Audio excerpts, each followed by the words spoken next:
Hey friends, so welcome back. We are on to chapter 11 in Because of Winn Dixie. So let's see what's happening so far.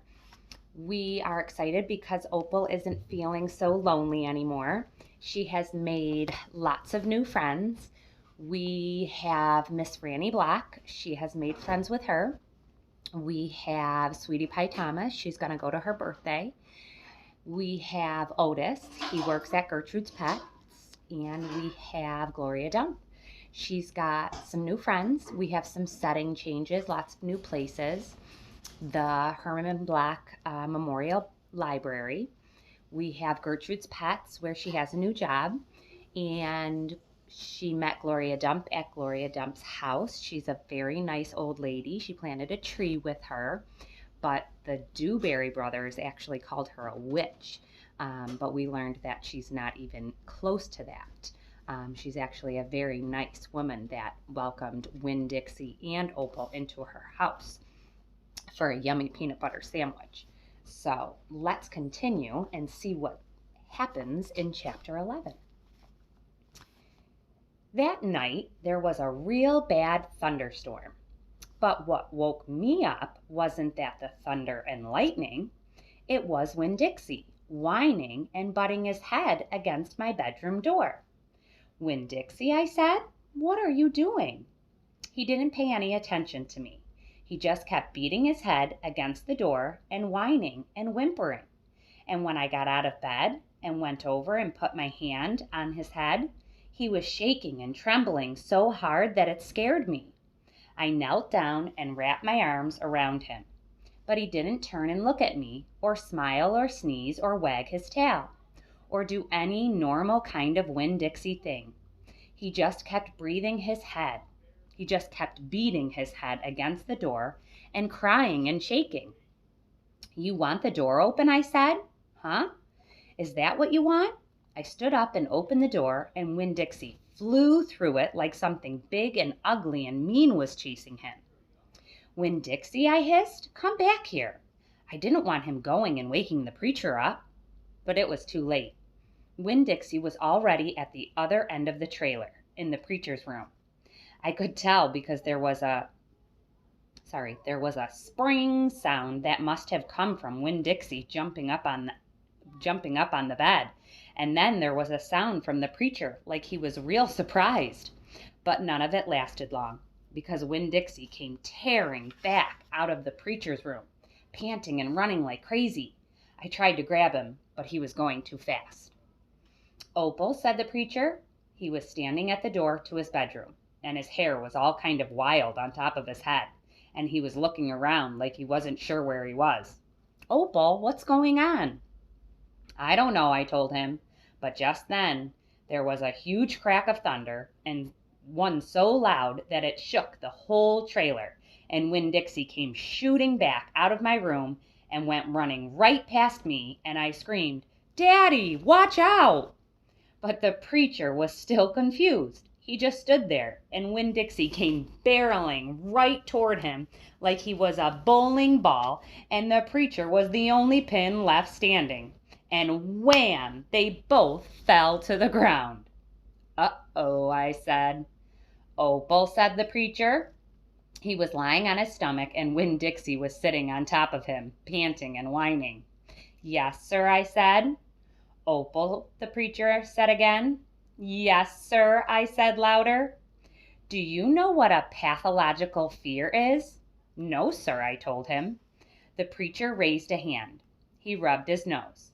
"Well," he said after a minute, "it's a fear that goes way beyond normal fears. It's a fear you can't be talked out of or reasoned out of." Just then there was another crack of thunder, and Winn Dixie rose straight up in the air like somebody had poked him with something hot. When he hit the floor, he started running. He ran back to my bedroom, and I didn't even try to catch him. I just got out of the way. The preacher lay there on the ground, rubbing his nose. Finally, he sat up.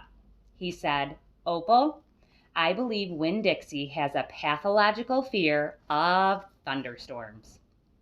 And just when he finished his sentence, Here came Winn Dixie again, running to save his life. I got the preacher up off the floor and out of the way just in time. There didn't seem to be a thing we could do for Winn Dixie to make him feel better, so we just sat there and watched him run back and forth, all terrorized and panting. And every time there was another crack of thunder, Winn Dixie acted all over again like it was surely the end of the world. The storm won't last long, the preacher told me, and when it's over, the real Winn Dixie will come back.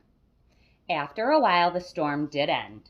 The rain stopped, and there wasn't any more lightning, and finally the last rumble of thunder went away, and Winn Dixie quit running back and forth and came over to me and the preacher, and came over to where me and the preacher were sitting, and cocked his head like he was saying, "What in the world are you two doing out of bed in the middle of the night?"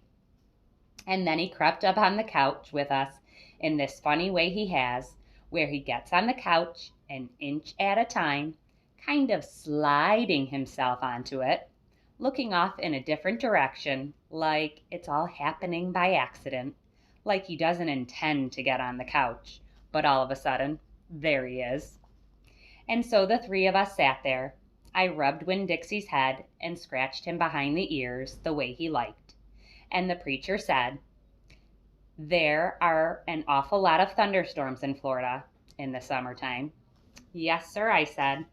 I was afraid that maybe he would say, "We couldn't keep a dog who went crazy with pathological fear every time there was a crack of thunder." "We'll have to keep an eye on him," the preacher said. He put his arm around Winn Dixie. "We'll have to make sure he doesn't get out during a storm. He might run away. We have to make sure we keep him safe." "Yes, sir," I said again. All of a sudden, it was hard for me to talk. I loved the preacher so much. I loved him because he loved Winn Dixie. I loved him because he was going to forgive Winn Dixie for being afraid. But most of all, I loved him for putting his arm around Winn Dixie like that, like he was already trying to keep him safe. I like that chapter. Makes my heart feel good. So we'll continue with chapter 12. I hope everyone is enjoying this book as much as I do. Remember, if you don't have a copy of this story, this novel, please try to get onto Google Classroom. There's a copy right there for you under the assignment labeled reading. I have a whole copy of it right there for you to follow along if you'd like. Thank you for coming to watch. Thank you for following along with me. I miss you guys. I will see you soon. Bye.